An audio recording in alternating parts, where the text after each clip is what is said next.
The most important thing when making pizza is the dough. And the most important ingredient of that dough is the flour. Now, when you go online and look through some videos and read some articles about making the perfect pizza, and then you end up with a pancake batter, the reason for that is probably the flour.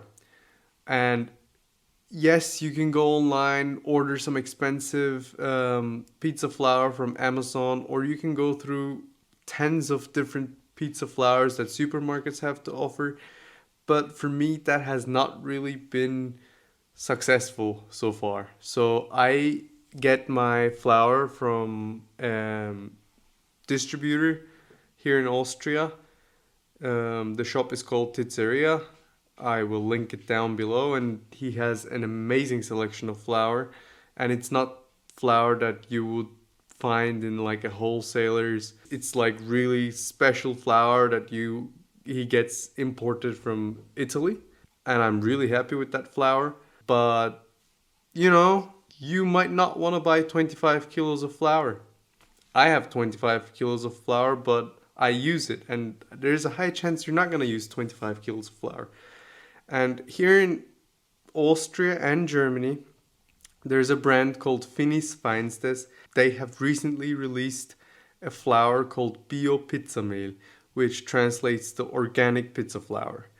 And I've heard that this flour is really good, and today I'll be making pizza dough just with this flour, and tomorrow I will test it out. Now, it's not a flour that I'm familiar with, therefore I will be doing a shorter fermentation. It will be 24 hours, and that's split into two halves, 12-12, and 12 hours will be at room temperature, 12 hours will be in the fridge.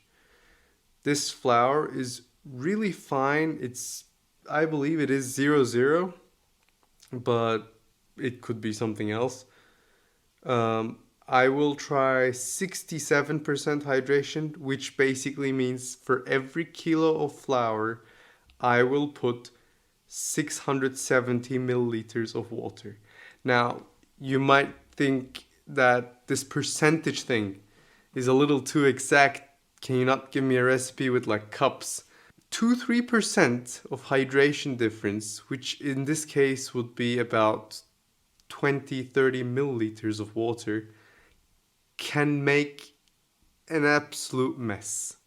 If I increase the hydration percentage, it could be that the flour cannot absorb anymore, and I end up with just a sticky mess. I know this is hard to understand, and if you've been making pizza so far with recipes that are just with cups or just eyeballing it, this is the change that you will have to make to have a consistent product. And I know it's not the most fun thing to put everything on a scale, because I do not use milliliters, I use grams for the water, and work with that. But it will be worth it. So this time I'll be having 670 milliliters of water for a kilo of flour, and I'll be kneading in the Maxima MSM 8 spiral mixer. If you don't have a spiral mixer, you could use a KitchenAid or another mixer of sorts. You could hand knead it, but hand kneading is something that is a little more advanced than just putting everything in a machine.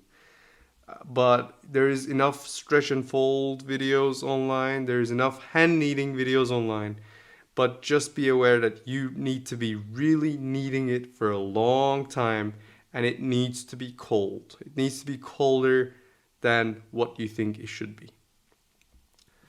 Now that I've said all of that, let's start with the dough.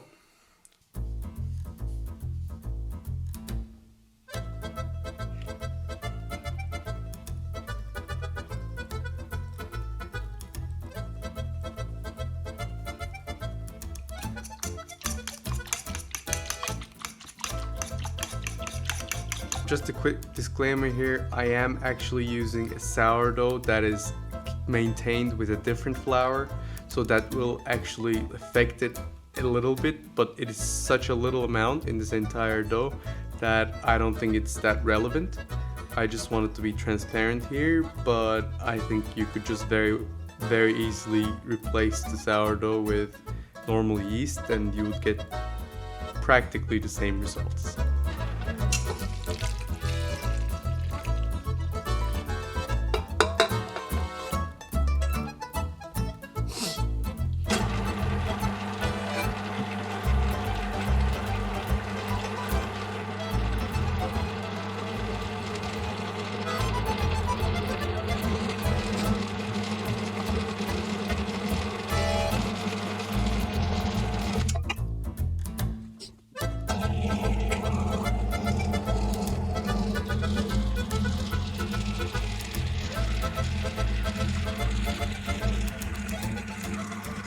My initial review is that the flour absorbs the water really well. It even looks a little too dry. I would even maybe add a little more water, but I'm not gonna do that because this is just the first test. I have to mention that I am running the machine at its bare minimum. So this machine is really empty right now. That's why it looks so, it looks like it's not coming together fast enough, but it will come together.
As you can see, the dough at this stage is really strong, it's really firm.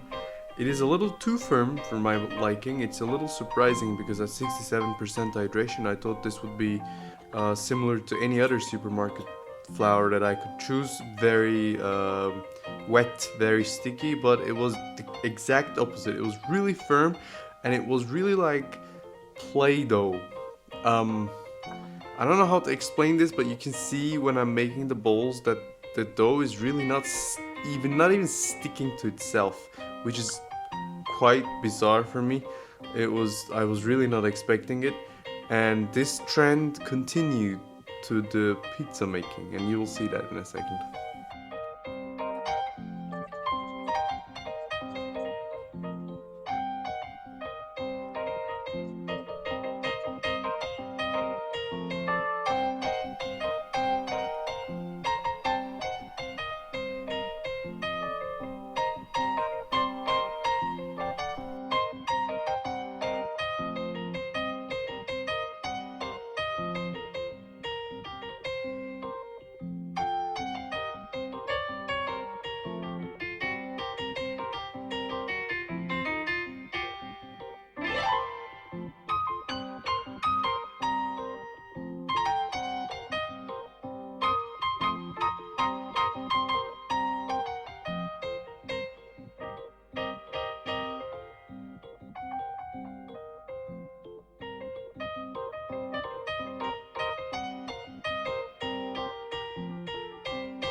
As you can see, as I'm opening the dough, as I'm trying to open the dough is really so stiff. I think this is one of the stiffest doughs that I've ever worked with. It's just pulling back like crazy.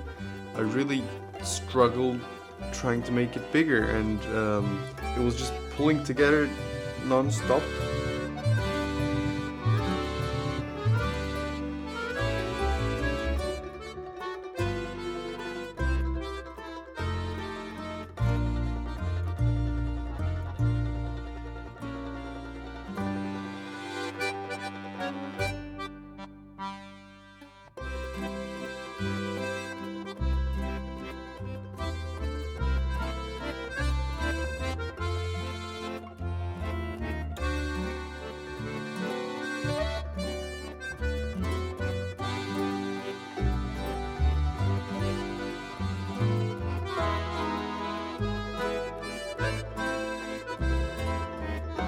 I think the difference that this flour has in comparison to the other ones that you can buy in a supermarket is the semola. I think there's semola in the flour, and that's why it comes out so crunchy. It does rise very nicely in the oven, and it has a really strong gluten, but it is at the end, it's crunchy. It's crunchier than what I would like from a Neapolitan pizza, let's just put it that way.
So in my opinion, this is a really great alternative for any other supermarket pizza flour that you can get.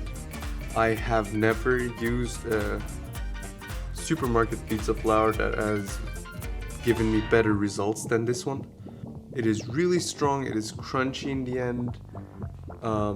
It has a nice taste to it. It is really not that strong in its taste. It is really fine. It is well suited for many different styles of pizza and not necessarily all that well for Neapolitan style pizza. If you like that crunchy sort of Neapolitan pizza, that is fine. Then this flour is really well suited for that. You don't have to mix it with something else. You don't have to put semola in it, because I believe there is already semola in it. And it gives a really nice result without trying that hard. So go out there, buy it yourself. It costs $1.50, $1.69, something like that. Go out there, try it yourself, and see for yourself. If you have any other recommendations for pizza flours, just write it in the comments and I will go out there and buy them and test them. I will be testing more flours here in the future, so if you like that kind of stuff, you can subscribe and you will be able to see that when I test them. Thanks for watching and good luck with your own pizza.